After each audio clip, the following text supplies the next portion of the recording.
rimessa un po' complicata qui da parte di Delaney, 11 secondi per andare al tiro, si prende questo tiro, creandosi separazione il maestro Malcolm Delaney. Ma Watt tiene vivo questo possesso, 3 secondi per andare al tiro, Tonut con lo step back da 3 punti, si iscrive anche la Reyer. Trovare qualche appoggio comodo in penetrazione non è male. Palla alzata del Ciaccio per Pombiliga. Hit qui di De Nicolao che scarica fuori per Sanders, nuovamente fuori per De Nicolao da 3 punti, che bomba!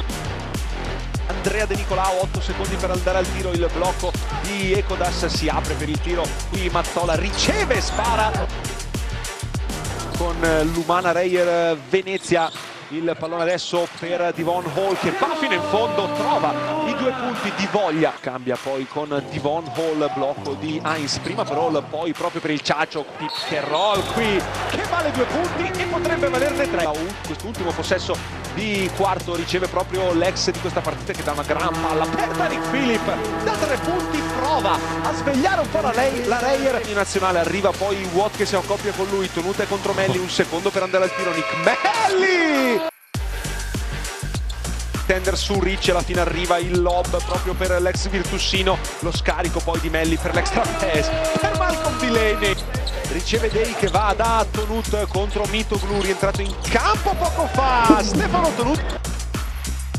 A Austin Day che riportano sul -20 la sua squadra, è rientrato anche Gigi Datome che viene stoppato però da Mitchell Watt, poi il tocco con il fondoschiena da parte di Gigi Datome.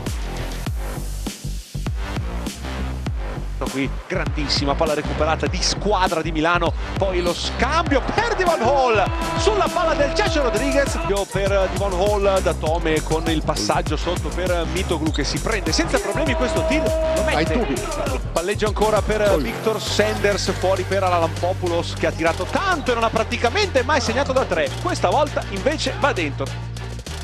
Quello che sarà senza ombra di dubbio l'MVP di questa partita, sbaglia Devon Hall, scipa Stefano Tonut che va fino in fondo e appoggia altri 2 punti. Per Gigi Datome contro De Nicolao, la palla schiacciata a terra per Hall che va fuori da Pippo Ricci, rientrato in campo e si vede e si sente ed è Pippo Ricci. La partita è finita quasi subito. 9-3-6-8 più 25 per l'Armani Exchange Milano che batte l'Umana Reyer Venezia.